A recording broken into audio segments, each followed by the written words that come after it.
It's the 4th of July, the grid is screaming, and for the first time ever, the federal government told data centers they might have to unplug. That's today's lead, but watch what connects it to the rest of today's stories as well. A grid emergency in Virginia, AI spending suddenly getting capped inside some of the biggest companies on Earth. Both are the same thing.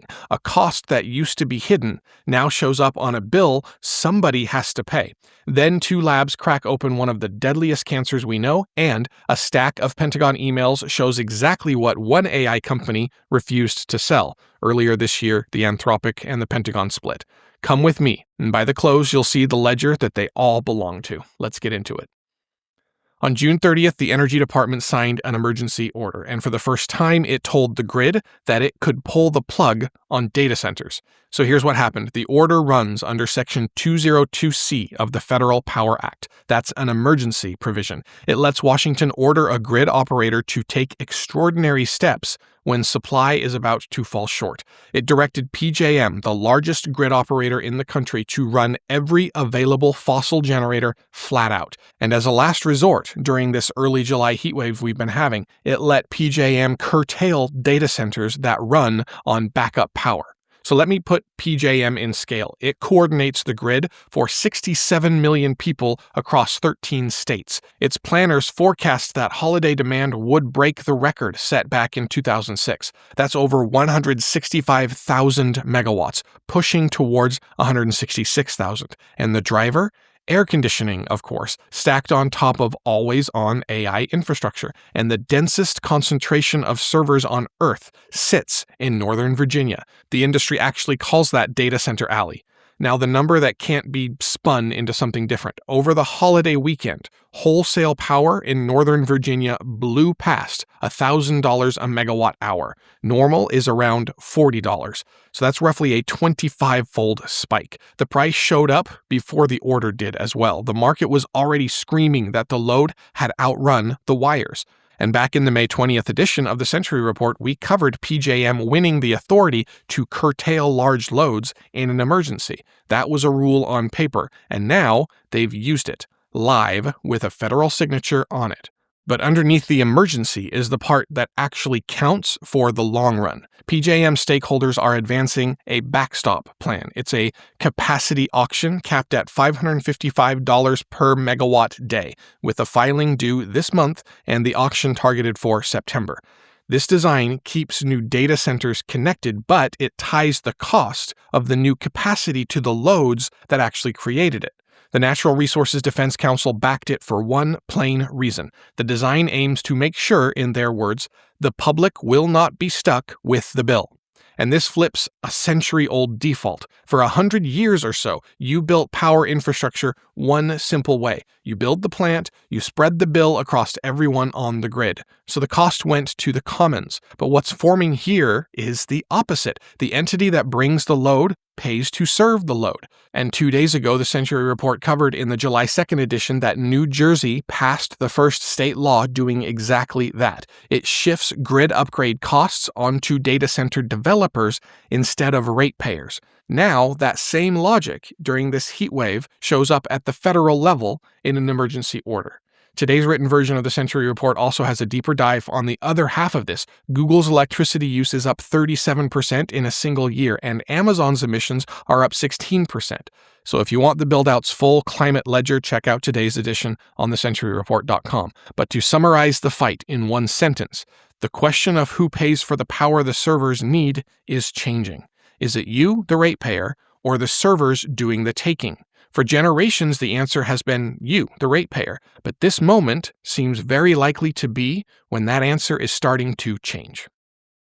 All right, let's shift to our second story today. It's also about a cost that used to be invisible, and it just landed on somebody's ledger. This time, it's intelligence itself. The cleanest public read on AI spending just fell off a cliff. The Silicon Data Token Expenditure Index tracks what companies actually spend running large language models, and it's down almost 20% from its May high, and that's after it nearly doubled since December. Now, a dip like that could mean a few different things. List prices are falling, for example, or buyers are shifting to cheaper systems, or buyers just drew a line on what they'll pay.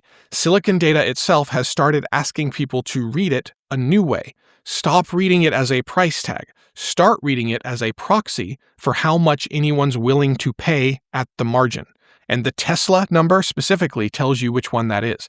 Tesla just told its staff that it's capping employee AI spending at $200 a week, starting on July 6th. And here's the whiplash of that. Not long ago, Tesla's leadership was gamifying token use. They ran internal leaderboards that ranked engineers by how many AI tokens they burned. Some engineers were spending thousands of dollars a week. The company went from a consumption contest to a spending cap in a single quarter. And it's the same wall that Uber, Meta, Amazon, and Walmart all hit in that same window. And then there's Alex Karp, the CEO of Palantir. Nobody calls that company AI skeptical, nor do they call them uncontroversial. But Karp said something that interestingly actually captured this moment well. He said that this has, quote, gone completely wrong. The token model is what he's talking about. He described companies pivoting away from what the industry started calling token maxing, meaning spend more to get more, and they're pivoting back toward plain return on investment. Now, the market read on all this seems gloomy. The AI trade is losing a key signal, the boom is cracking, etc.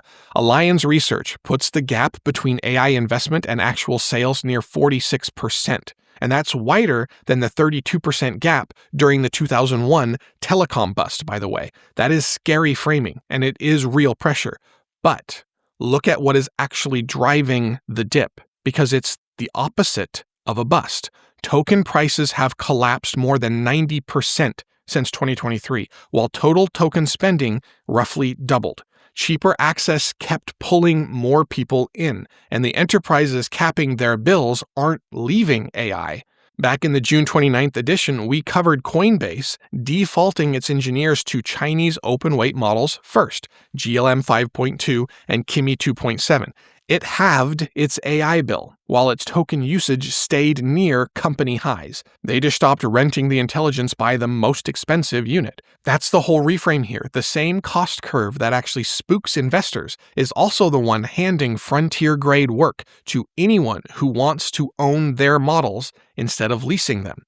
The premium on closed frontier AI is shrinking on routine work, where open-weight models now come within a few points of frontier ones on many of the benchmarks. The index is falling because intelligence is, say it with me, getting cheaper, and cheaper means more people can reach it.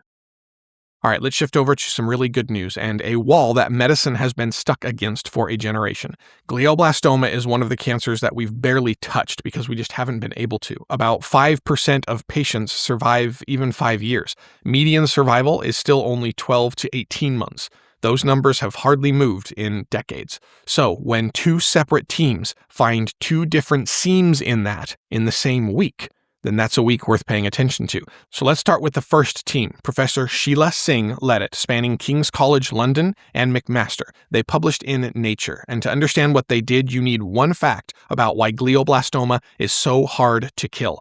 CAR T therapy engineers a patient's own immune cells to hunt down a marker on cancer cells, and it has been a triumph in blood cancers. But in solid tumors, it keeps hitting the same wall. It clears the cancer cells and leaves the support structure around them intact. Specifically, the tumor recruits immune cells called macrophages and turns them into bodyguards, and that shield lets the tumor grow back after the attack.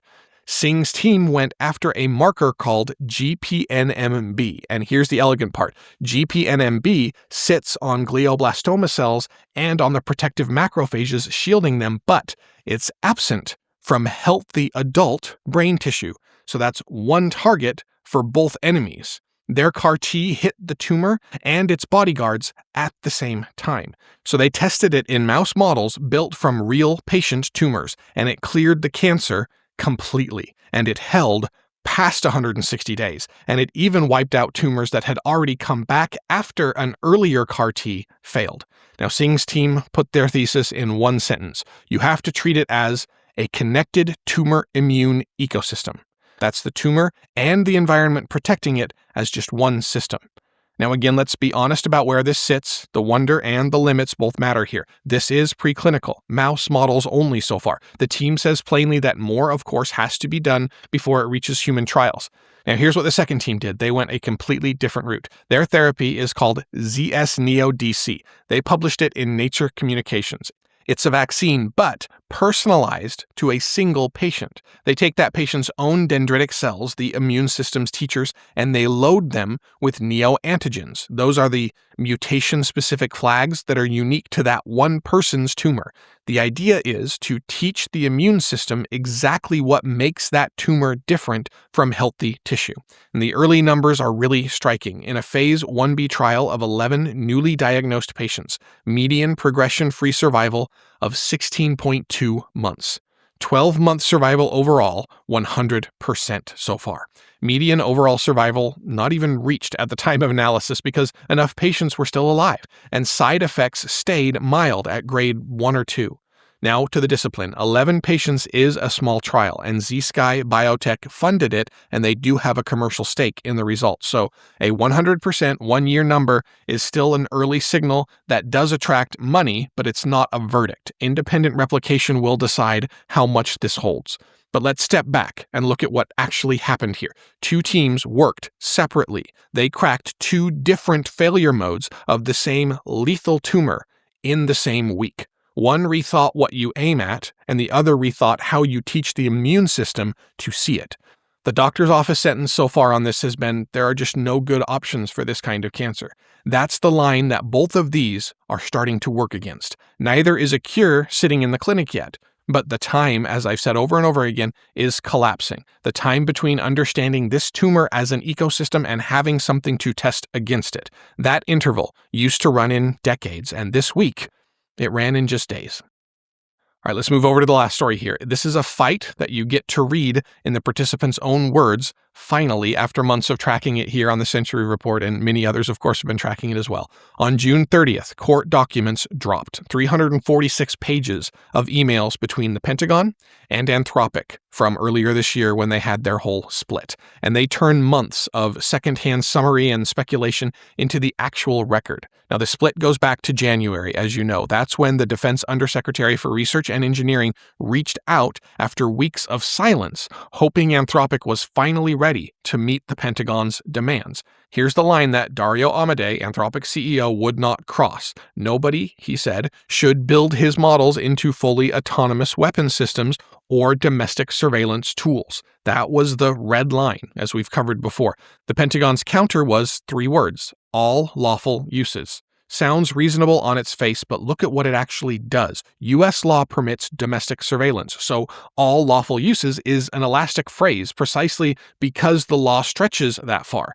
Amodei told his counterpart that the department's proposed language would completely remove our red lines. He saw exactly what the phrase was for. The undersecretary pushed back. The guardrails were, quote, just not workable. There was one more chance to align on core principles, and then there was this line. There is no distinction in our world between weapons that are defensive or offensive. The next day after that email, the defense secretary designated Anthropic a supply chain risk, and that is a category once reserved only for foreign-linked entities. And the talks at that point were over. Now here's the texture that the emails add to that whole saga. The Pentagon official leading the negotiation pressed Anthropic to drop its red lines, and he held a substantial equity stake in xAI, by the way, a direct Anthropic competitor, and in other AI firms as well. That conflict of interest now sits in the same released record that shows him working to extract concessions on AI for lethality and surveillance, and it's not the end of the story either.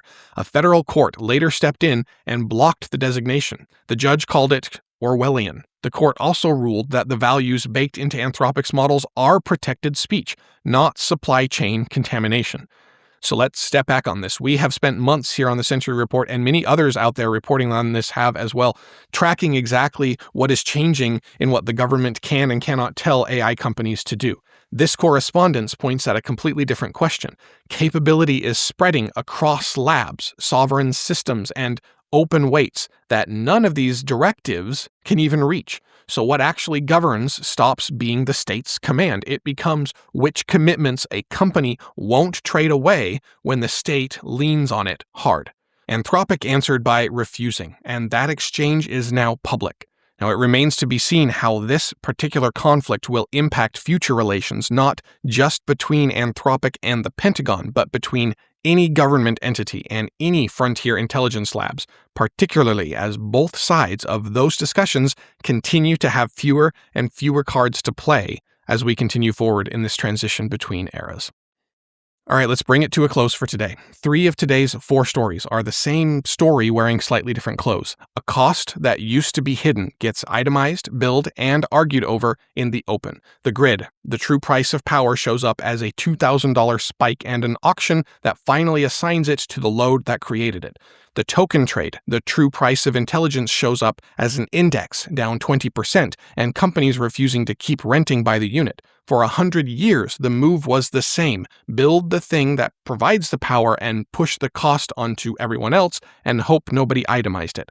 What today shows is a system slowly learning to price what it used to externalize. That friction, the emergency order, the spending caps, even the court fight over the red lines, that is not the system breaking. That is the bill landing in front of the people who ran it up in the first place. And then there's the glioblastoma story, which answers a question that the other 3 keep raising. Strain toward what? All this power, all this compute, all this money and friction and fighting, for what?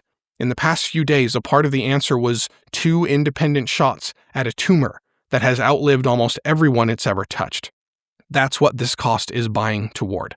So when you set today down, the hidden bills are coming into the light, and the people who used to pay them without ever seeing the ledger are actually now starting to read it. That is the light coming on. We'll see you tomorrow.